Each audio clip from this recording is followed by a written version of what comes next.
all, and welcome to the Indie Author Life Show. I'm your host, MG Hunt, and today I'm here with someone whose life and work are grounded in a deep appreciation for the human experience. He's also a self-confessed football tragic. Shout out to Arsenal FC. So please welcome to the show, Ben Tobler. Thank you for being on the show, Ben. Thanks for having me on this No really worries. cold winter morning. Yes, and you're based in New South Wales, is that right? Yeah, on the Tablelands. So it was about Ah, -6 here this morning, oh my goodness. That is like unfathomable for the Melbourne weather and here. I thought we were that's cold. warm compared to what we've had the last week or so. So That's it's crazy. fantastic. I Wood can't. fire weather, it's brilliant. Yeah, yeah. Have you got a wood fire at home? Yeah, Oh, yeah, you love need it. to. Oh my goodness. I don't envy the cold winter mornings that you have unless that's your thing, unless you don't mind. I don't mind it for about the first 3 or 4 weeks, and then it Yeah. just becomes oppressive. Oppressive. Yeah, yeah. I'd take it over the heat though, because you can always warm up. That's true. The heat would get pretty bad. How hot does it get around your area? Oh, if 32 is probably a bad day. So Okay. we're not that hot, but Okay. I lived at a place where it was kind of 40 most days in summer, Yep. and Mm. I'd take the cooler temperatures over that any day. Yeah, I agree. I think that I'm probably someone who loves the spring and loves the autumn, but when it gets into the intensity, I just go, nah, I'm sick of this. I want the opposite of what we currently have right now. And Yeah. Melbourne's not too bad, we'll say, when it comes to that. So, yes, alrighty. So I should get into a little bit more, asking a bit more about yourself in particular. Can you give us an insight into your background and where you grew up? I actually grew up exactly where I live. I Mm. moved away for a little while and met my wife overseas, and we did a little bit of traveling. And but when we had our first son, we moved back. It's a small town called Uralla. Yep. Um, 2,500 people roughly. We're on the major highway between Sydney and Brisbane. Yep. I don't want to really go into a massive tourist industry spiel about the town, but it's just amazing. Yeah. Um, Yeah. I am a school teacher by trade, but I've done a few other things recently. Hmm. I teach history and English, Mm. and other than that, that's my exciting life. It's teaching and writing and reading and sport is pretty much what we Sounds like do. sounds like a great combination. And I'm Not a lot sure. of playing sport these days. I had back surgery last year, so I'm still Oh, still okay. recovering from that, unfortunately. That's a bit of a shame. But I'm sure you played for a lot of your life. Is that right? Football? Yeah, Yeah. I played kind of football and cricket and Yeah. all that kind of thing. I try to play golf, but try is the right word to emphasize there. Yeah. Sport is great like that because it is something that keeps giving. There's always a new season to get into. And even if your team's not doing so well one season, the next season, then you just It's tune always in. next year. That's Always right. next year. Always next year. So between your love of sport and writing, and also teaching as well, I think a lot of it does kind of complement each other because I'm sure that your love of writing bleeds into your passion, for teaching as well because you're an English and history teacher. World. I mainly I did a lot of I did my master's and kind of in history as well. And Yeah. my main research focus is Roman Britain, which Oh, cool. unfortunately we don't get to actually teach a lot of. But I Yeah. do a lot of work. I teach a lot of year 11, 12 ancient history. So Yeah, that's Pompeii cool. is a huge Yeah. kind of thing. So that's really interesting. Yes. I did a little bit of academic writing in on Pompeii. Nothing overly groundbreaking or famous or anything, but it's a really interesting topic. I kind of like exploring a little bit as well on the side. Oh, yeah. Oh, absolutely. It's so rich in history and also story as well because it just feels like another world back in that Yeah, time. Yeah. and there's more and more fiction kind of coming out, or Yes. alternative history coming out about that kind of era as well, which is really interesting to read. And I will just keep on exploring that. So maybe that could be something that you're interested in exploring with your writing, maybe. I don't know. We'll have to see. Possibly. I Possibly. kind of see that as crossing the work and the work Yeah. and pleasure kind of barrier. So Yeah, I'm it's not sure. hard. I'd probably get too invested in the research side of things, I think. And making sure it's all like, I don't know, like historically correct and things like that rather than like letting the story evolve, maybe. But Yeah, I would say that's where I'd go, unfortunately. yeah, It would probably be a very dry read. that's okay. But you never know. You never know. I could foresee that being something that, yeah, that would be a really cool thing to explore maybe one day. But we'll see. We'll One day. see. One day, because I'm sure there's other projects that you might be working on There's a little right bit now. there, yeah. Yes. So I'm curious then with your activities that you do throughout the week and your different passions, what does a day or a week look for yourself? I'm very much a man of routine. Yep. So most kind of work days are pretty much exactly the same. Usually up about 6 o'clock and I'm in the car for my 40-minute drive by about 7, dodging kangaroos, deer, wild pigs, foxes, all the things that you have to cater for when driving in the bush. Yep. That's Australia for you. Scraping the frost off your car first when you forget to put it in the garage is always a good Mm-hmm. thing as well. My work day is pretty much, I'm a head teacher at the moment, so there's just a lot of admin. Yep. Uh, Dealing with students in the classroom is actually my secondary kind of Mm, role at the moment because it's, yeah, trying to get on top of a whole bunch of administrative issues surrounding distance education and mm, things like that because we're a rural and remote school. yep. So a lot of administration, working with TAFEs and universities and other schools outside our little kind of bubble. Mm, So a lot of pencil pushing, I guess, which yeah. is unfortunate because the fun is when you're kind of actually teaching kids. Yeah. Yeah. Yeah. It's a bit dry, I can imagine. But I like to get to work early so I can leave early. Yep. So I'm out the door pretty quickly. And Hmm. once again, we don't get to dodge as many animals on the way home, which is nice. No, that's probably a bit more relaxing. It actually is. It's audiobook time. Aha, that's great. So you're an audiobook fan over physical? No, I kind of do read list when I revisit a book, I quite often do it in as an audiobook. Yep. Yep. So I'm doing the Painted Man kind of demon cycle at the moment. So I'm working my way through that on the way to work.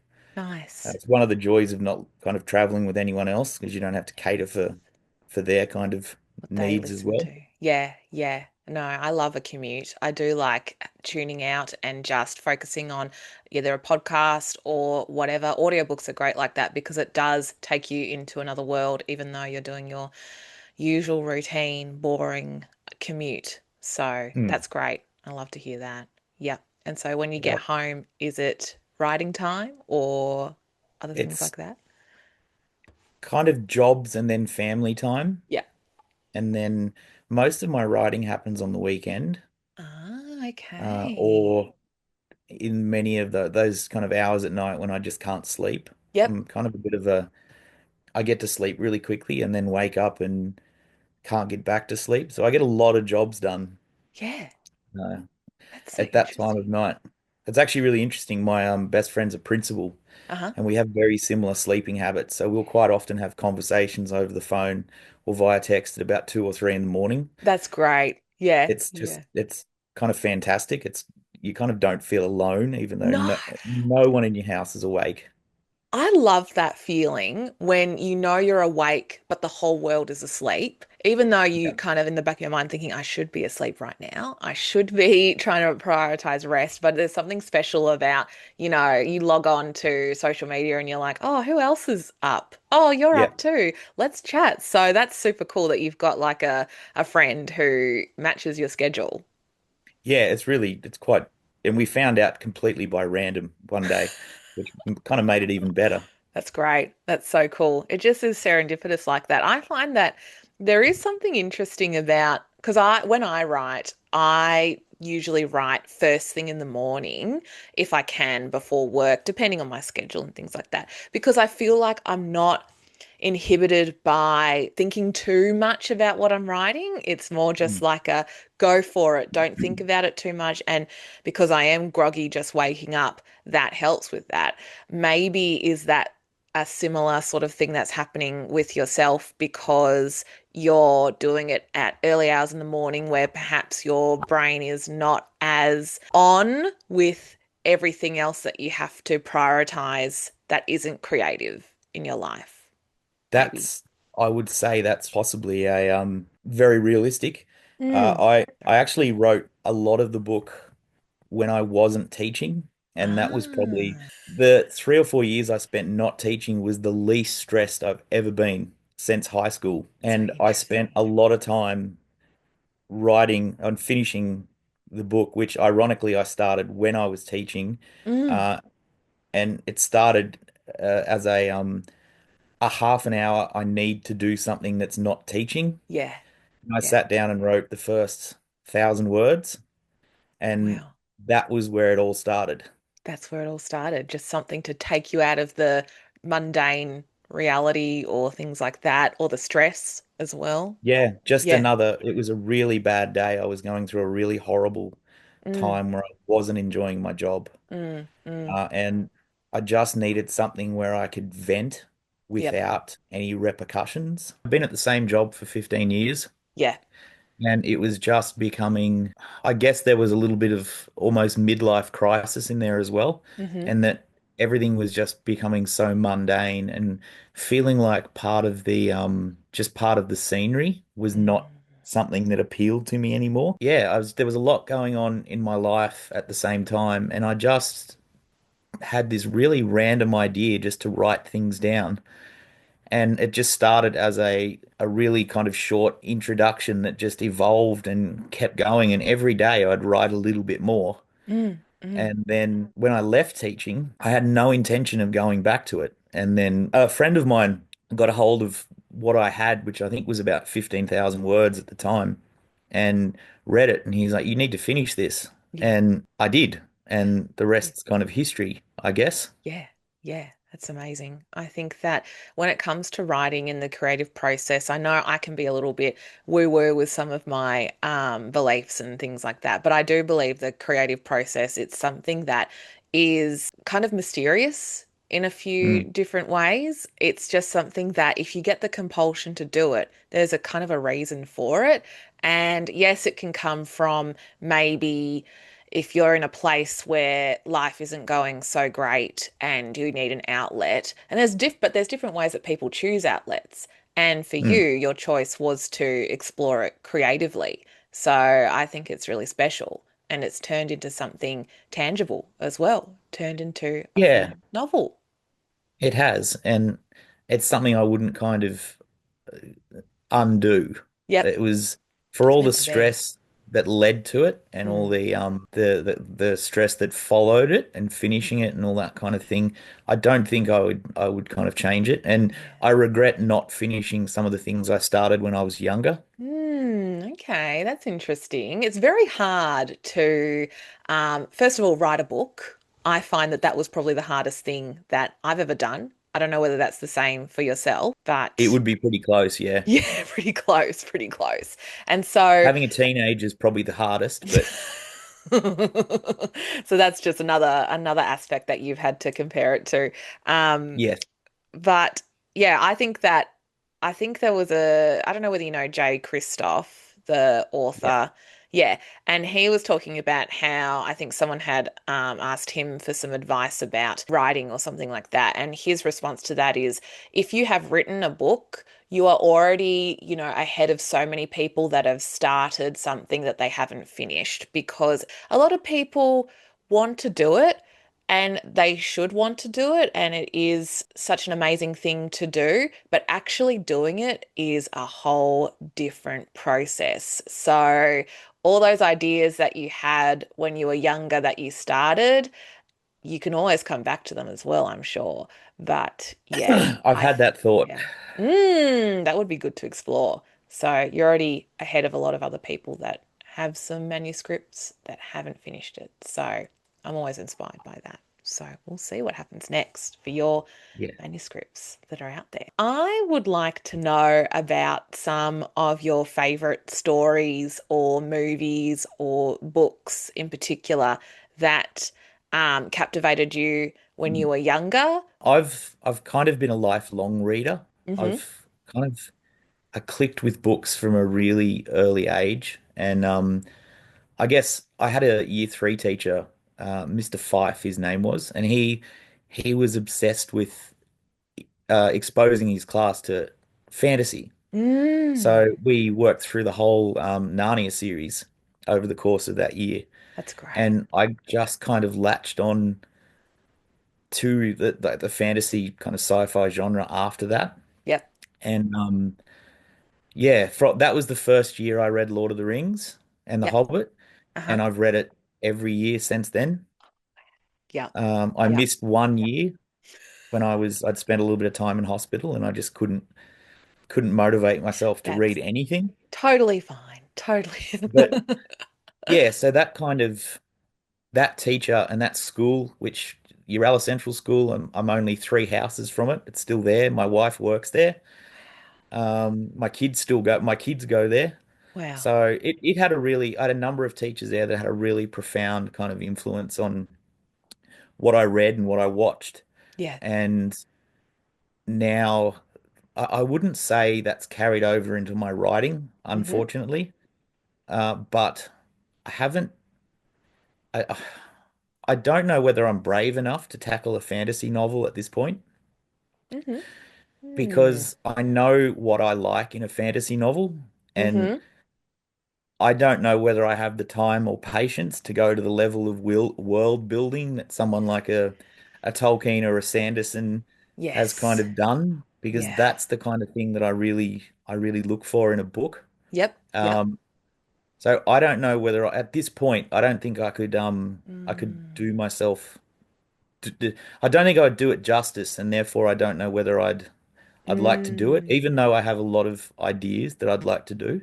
Yep. Yep. Um, But I've recently obviously Brandon Sanderson's kind of a huge Yes. kind of influence on me. Yep. I think I have about 3 or 4 Stormlight tattoos. I've kind of lost count. That's great. Um, Probably one of the greatest series I've read in a long time, despite its flaws and a lot of criticism. I think it's copped a lot of criticism online recently. Hmm. Mm-hmm. Um, Mm-hmm. I've just started to branch out into the cozy fantasy kind of genre, Oh, which yep. is Yep. quite interesting. Yep. So I predominantly read fantasy and sci-fi. Yeah. Yeah. So ironically, if I found my book on a bookshelf, I would probably not even pick it up and read the back of it. Yeah. It's funny, isn't So it? Yeah. it's Yeah. yeah, it amuses my wife to no ends that I wrote a book that I wouldn't read myself. I think it's such an interesting dichotomy there because you did write something that is, yeah, general fiction, contemporary fiction, Mm. but you yourself, your passions don't necessarily lie in that in your other world. So there is like a writing version of yourself. In a practical sense of what you've produced, but then there's your passion side that hasn't quite Mm. linked into writing yet. But I think probably I mean, you can tell me a bit more about this, but perhaps it was just a exercise to see how you can go about approaching writing from your first dip into it, I could imagine. Yeah, I think that and that kind of writing from experience and having that Mm. personal kind of connection to what I was writing kind of. Hmm. Because some of the projects I started when I was younger were Yep. very much kind of dystopic fiction, Yep. kind of. There was never any high fantasy, but there was a lot of dystopic fiction which I just never got finished, Yep. and that was just because I like to tell myself because life happened, but I'm pretty sure there was a lack of real kind of drive Yeah. to And see that's something life. through to the end. Yeah, yeah. It's hard. It's hard when there's so much pressure as well when you are trying to make it through, I don't know, outside of high school, going into uni, having to find a job, all that stuff takes over your mind, and that hasn't changed in years. And for myself, I only really started writing in 2019, 2020, and Mm. that was, after many years of going through uni, starting a full-time job, and then I felt the same as you, where it's like the mundane lifestyle that I had just was not doing it for me, and the creative compulsion never went away. And I'm sure Mm. it always finds a way to get back into you and sink its teeth into you so that it tells you you've got to write it, just do it. But when there's so much else going on, it's hard to have the motivation, and life It is is. busy. So yeah, yeah, it's More time to do things like that would be quite great. But that what you mentioned there about that idea of kind of escapism yeah.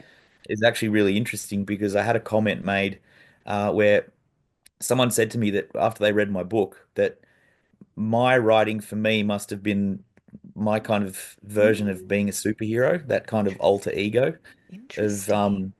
kind of jumping out and doing something out of the mundane that's Yeah. totally unexpected. And that whole kind of putting the cowl on and becoming Batman, I guess, is the metaphor for it, and hiding that Yep. identity behind something that's not really what people would think that you would be. But it's what you wanted to write. And I think Yeah. that, yeah, I think that's where it's come out and been such a passion project for yourself. So it's what you wanted to do. But that's really interesting that you've always been a reader from when you were younger, and how your teachers had such a profound impact on your passion for fantasy, because I know that, and I'm sure that's where you were, maybe why you were drawn to teaching as well, because you wanted to also give back that sort of passion to maybe the next generation that are coming through their education, your passion for reading, your passion for writing, and know that the impact that having a great, passionate teacher can have on Mm. students, because you never forgot your third year three teacher's name because of the And impact. I still talk to a lot of my teachers. One of my high school history teacher was one of my groomsmen at my wedding. That's So amazing. it's Yeah, just that's teachers have special. always had this huge kind of all my really Mm. close friends are teachers. Yep. And it's kind of we're always told it's an incestuous profession. Um, Yeah, and I would say 90% of those friends of mine that are teachers married teachers. yep, And because I get it. it's just this great big fraternity, I guess. And Yeah, yeah, I don't know many people that are teachers that aren't where they are because of that influence of yeah, very strong teachers. And I was really lucky. I had some amazing. I can probably count on two fingers the amount of teachers I had that were just terrible. wow, that's And good. Yeah. that's looking back with my teacher hat on, going, wow, I don't know how they had a job, but yeah, Yeah, it's really quite interesting yeah, to use that kind of to look back and look at those teachers and figure out that individually what I got from them. yeah. And there's some of that in my writing, and I think there's a few in my kind of dedication at the front of the book as well. To your educators that you've, experienced and had a, yeah, great relationship with. That's so special. I think because teaching in the, well, from the teacher friends that I have, in this current climate, working here in Melbourne, a lot of them are burnt out, and a lot of them are just so over the stress of it all, especially in the secondary world. So I'm sure there's just such a big desire for from them to try and instill passion and the joy of learning, but it does get bogged down in how stressful it is dealing with certain kids, and also the school life and the admin, which is what you were talking about as well with your job getting, yeah, there's just so much other stuff that goes into the teaching, where you probably just would love it if it was just having the teacher student relationship and talking and teaching. If that was all it was, it would be great. But I think there's we'd more have a to lot it. more teachers as well. Yes, we'd have a lot more teachers because that's the dream, to inspire people and to have a good connection with what you're passionate about teaching. That's the other stuff that gets in the way. So Yeah, anyway. exactly. Paperwork, bureaucracy. Bureaucracy, that all stuff, the education system. So I would love to get more into films have given me trust issues, which is the title of your book. And I love the cover. It's very like kind of art deco in a way, maybe. Yeah. Yeah, it's very arty. As a graphic designer by trade, I very much appreciate it. I'm just going to bring it up on my computer because I was just going to explain the what the cover looks like for people who might just be listening. Um, so the cover I've got here, I've just brought it up on Goodreads. It's the one where it's got this font that's in, it's a white font where it's got films have given me trust issues. Well, the have given me is actually in the burgundy font, burgundy color. And there's a profile of a woman down the bottom who's kind of got red hair with glasses on top of her head. And she's got, I think, a little film strip behind her. So it's a bit minimalist, but it's very effective with the composition. So, did you have any say in how the cover was created? I did. Yep, I that was that kind of minimalist kind of Art Deco kind of style is pretty much what I wanted. yep. I didn't want it to be too kind of crowded or over the top. Mm. Um, the second edition cover I actually like a bit better because Oh, it's a yes. darker kind of a darker blue. And Yes. I'm probably one of the least arty people around. So I'm just one of those I know what I like kind of Yep, things. So yep. when I had those little kind of suggestions and I spoke to an art teacher friend of mine who kind of threw a few ideas around and yeah, we it was all sorted and I was a big fan. I can't remember the exact handle of the lovely designer that did it all for me and she That's was all right. amazing and I will put it Yeah, in send it to me and I'll the pop it in the description for the yeah. video. Yes. Yeah, So, she was yeah. fantastic and I'm working with her at the moment, hopefully on cover two. So Oh, that's exciting. Yeah, I could definitely see how this aesthetic could lend itself to all different kinds of styles if you changed up the background, a different color, or the profile of the main character, I believe, on the front. yes. Yeah. So also going back to the new cover does have the darker background. The font's all the same, but the profile of the woman, the big change is the hairstyle. It is still a Yeah. red hair, but it is not in a bun. She still has the glasses on top of her head, but it is more like a swooped sort of like bob cut. And yeah, it's super Which is how fabulous. she's described in the book. So that was the main Yeah, kind of yeah. reason for that. So It's perfect. It's funny how you say you're perhaps like not artistic, but you've got a passion for tattoos, is that right? You've got a few different tattoos. yeah, I have usually Yeah, just kind of representing things that are special, I guess. yeah. So I think there's an artistic flair in there. If you're happy to see something and go, I want that on my body, I think that's the sign of someone who is a bit of a creative, artistic person. So, yeah, it is cool. I think you know what you like. pretty So, much, yeah. yeah, that's cool. I like that. I'm a big fan of tattoos as well. I don't have any like super big ones, like big pieces, but I have like just like little, oh, it's hard to see, but it's just like a Yeah. sword and like a moon, and then another one here, another one on my back, and like little fine line ones. So Yeah, I'm a bit the same. I have nothing kind of just massive or everywhere. Yeah, just little yeah. bits everywhere. I don't know whether you know the author. She's an indie author who's a friend of mine, Jess McFarlane.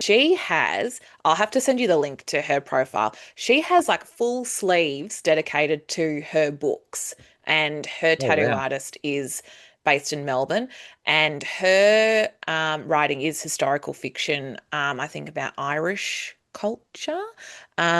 And it's the series is, well, the first book's Woman of Wolves, and I reckon you'd really like it. Yeah, really enjoyed Woman of Wolves. Shout out to Jess. I'm always name dropping her. But yes, you should definitely check out her tattoos as well because maybe one day if you write something that is a fantasy book, you might get a tattoo of your own I, story I've on it. actually thought about getting something related to the book, and I Yeah, can't, I just don't know what to do yeah, yet. So I know. Well, you never know. Maybe like a little film reel or something like that. We'll have to see. We'll have to see. So we'll have I'll to get get into there that. eventually. It's just a matter of Exactly. making up my mind. I should get into a question that I have for you about a reviewer who left a really interesting review on your Goodreads page. And this reviewer describes the book as this book is perfect for film enthusiasts and anyone who has ever questioned the gap between fantasy and reality. And I'm wondering if you have any thoughts around that. I vaguely remember that one.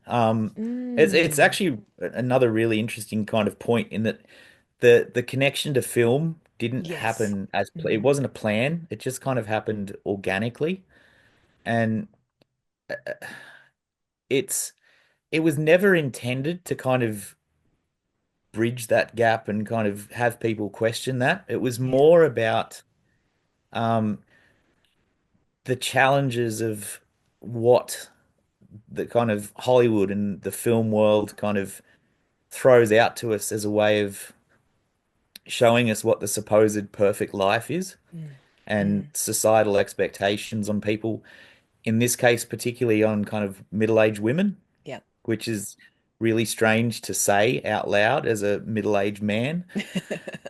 Yeah, well, But it's good to explore.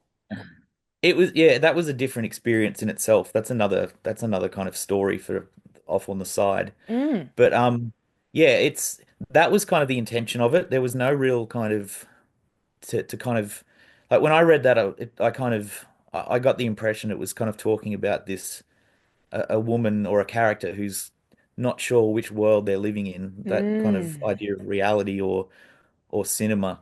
But it is more about that idea of someone being so exposed to Hollywood and mm. uh, the outs and this kind of artificial reality essentially that's created Yeah. by authors and Mm, filmmakers, and that expectation of kind of having to live up to that and yeah. fit into that kind of perfect little mold. Yeah. And it's such a strange world that is so kind of small and insular when you think about it, the Hollywood world, but yet its impact on Western society in particular is like intense, especially with I guess beauty standards Mm. for women in general really have come from the glamorous life of celebrity culture, whether it is necessarily always from Hollywood, but I think Hollywood also has probably one of the biggest impacts on that when it comes to not wanting to age or the term age gracefully or whatever that Yeah, means, and how the value of you see certain women who reach middle age that don't get cast in certain roles versus their male counterparts that are perhaps of the same age that do get cast into the main roles or the desirable roles and things like that. But Hollywood prefers a younger version for a woman or something like that. So that's a good exploration into gender roles as well when it comes to this yeah, glamorous life. and it all kind of it went down that path simply Mm, because I started noticing just constant references to films and television and things like that. So that kind of it just kind of naturally evolved into something where this girl was living vicariously through film, I think, yeah, and yeah. constantly comparing herself to what she's seen. Yeah. Yeah. She's just seeing something that looks so incredible, but the reality behind it is a pressure cooker of so many different intense expectations that are put on the character. And so I really like that there is a bit of a talk around like fantasy and escapism because it does link to how you describe your own writing process is an escapism as well. And this was a book that is totally different to your passions as well, as we mentioned before. So I find that really fascinating to hear about that. So when we go back to the films part of the films have given me trust issues, are there any particular films that inspired your book? Not really, Hmm. but it was kind of I took it from a it's kind of the book itself is kind of I describe it as semi-autobiographical, Yep. but told from this persona that's just takes it so far away from me that I Yeah. kind of can feel removed from it Yep. emotionally and mentally. Mm. But I guess from what people have the some of the female friends of mine that have read it have kind of compared it to a Bridget Jones's Diary kind Yeah. of vibe. I get that. Yeah. But that wasn't the intention. Like, I never had anything like that in mind. It was just something that once again just evolved kind of Yeah. naturally, I guess. What it was going to be was what it's going to be. Yeah, and I think probably do people do like to link it to stuff that they're familiar with. And Bridget Jones is have you seen Bridget Jones's Yeah. diaries? Yeah. So like, Yeah. the character that's so like down in the dumps and trying to like figure out her life, that is something that is so relatable for a lot of people across gender. It's something that it's like, I just wish my life was so much different than what it is. And films are a great escapism into that as well. So, It's kind of interesting. It's the music in it that actually reflects kind of me personally a little bit more okay. than the film aspect of it. But Yeah. yeah, that's Wow. kind of So what kind of that's music and things like that do you reckon I has I have a influenced? really kind of eclectic taste in music, and I think that's reflected in the Yep. book. I kind of annoyed a lot of people when I made a derogatory comment about uh Luke Combs's music Oh. in the book. I got a few nasty tongue-in-cheek text messages and phone calls from some friends of mine who were like, "What? How can you say that?" But anyway, that was just Yes. some personal preconceptions put within the about country music, country and western and that kind of thing. So People get yeah, heated about country and western yeah, they music, the do. diehards. I never Yeah. I never actually expected to cop any kind of criticism for that. I thought of all things there'd be criticism for some other things, Yeah, but right. the not that side of things. Not Luke Combs. So yeah, so Don't come for I him. kind of yeah, no, I could, and he was touring at the time. I think he was kind of about the Oh time no. that people were doing some read. He was actually in the country or planning a Great. tour, and it wasn't good timing. But it's your book. You can say whatever you want, and I'm with you there. I'm Yeah, not and that's particularly what keen on the that. funny thing is the people that commented knew me relatively well, and they're like, "We knew that, but you just can't say that." I'm like, "Okay, Oh, fair enough. I'll take it on board." it's your book. It's your book. If they don't like it, oh well, you're not trying to offend. Yeah, and I feel like that's just like a strange criticism to have, but yeah, that's interesting. It just, That's I guess, interesting. it shows how passionate people are about that kind of thing. Yes, that's true. That's true. I wanted to ask you about what it was like writing the dynamic between Hannah and Katie, because it does seem like a bit of a wild ride for a lot of the interactions. And did you have a lot of fun writing that, but also find it kind of cathartic in an interesting way? I I did have a lot of fun. Katie is based off about two or three of my really close friends, kind of thrown into one Yep. um, really attractive female kind of ball. Mm. She's almost a stereotype, but not quite. Hmm. Um, Hmm. but yeah, there's writing those kind of interactions between the two was probably it was probably my second favorite part of writing the book. Ah, Um, okay. so Yep. they have this really, I think it's this really amazing kind of almost it's almost a negative relationship Yeah. in that They there's bring out the almost worst. there's a level of self-reliance, Yeah. Yeah. and that's something that I see within myself with some kind of friends of mine where I just become really overly reliant on that friendship. Totally. And that's something that is very present with Katie and Hannah. Yep. And so that was really interesting to explore. Uh, Mm. but I think looking at some of her other friends that aren't quite there, because obviously the main focus of the book is those two, Yep.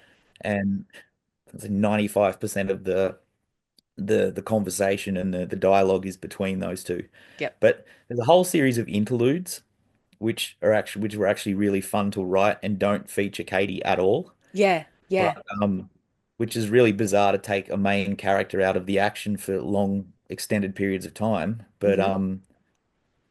I think that also made it more fun to revisit her when we came back. Yeah. Yeah. When you come She's back to almost it. kind of like a fairy godmother kind of savior kind of character that kind of gets rudely and abruptly brought into Hannah's life. Yeah.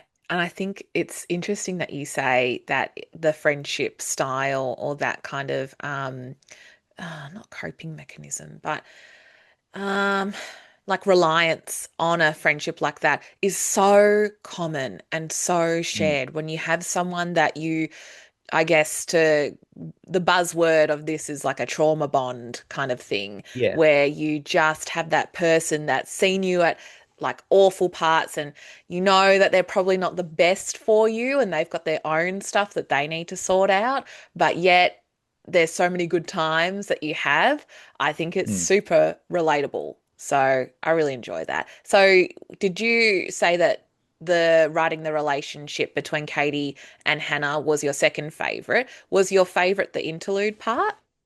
Yes. Yeah. Yeah. Yeah. That was almost the semi-autobiographical part of it. Like the main kind Yeah. of like the Hannah's relationship with the people in her past are Yeah. very kind of reflective of some of the not like for like, but Yeah.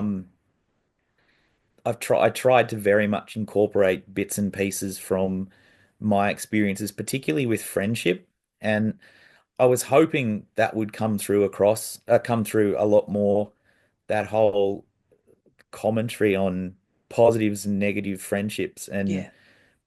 that kind of, I It's guess it's important. you'd nearly call it a some kind of psychological, Mm.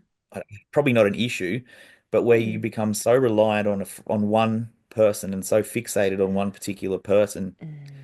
and then something happens and they're no longer in your life anymore, and you have to cope and you have to bounce and move on and find someone else. Yes. And just that, Codependency. That's what I was thinking of. yeah, Yeah. yeah, Yeah. that's correct. Yeah, and it's just Yeah. that bouncing from friend to friend and trying to fill in the gaps in the middle where everything goes wrong and you've Yeah. got no one. And people talk about um, romantic breakups so much more than friendship breakups, where friendship breakups arguably are a lot more intense and a lot Yeah. more, I don't know how to describe it. I feel like it takes you longer to get over a friendship breakup than a romantic breakup. There's something so raw about it and Mm. something that is so personal and deeper in a lot of ways than romantic relationships that, yeah, I'm really glad that this book exists for talking about that kind of stuff because it's so relatable. And I think the kind of what makes it that slightly more relatable is the idea that not all friendships end because there's a fight. Yep, It could be just something simple as someone drifting apart, that's it. or one person doesn't feel that the connection's as strong as another, and that's things Yeah, happen and they move away, and they that move connection, away. that bond isn't maintained. No, no. And that can be as simple as that. And it still hurts just the same as if it was a big fight. Mm. Yeah. So yeah, it's great. Alrighty, so I'm wondering what's next for you with your writing. Is there going to be a sequel for films? So I actually have two projects on the run, and I need to kind of Mm, decide which one I'm going to finish because I'm kind of bouncing between two. yep.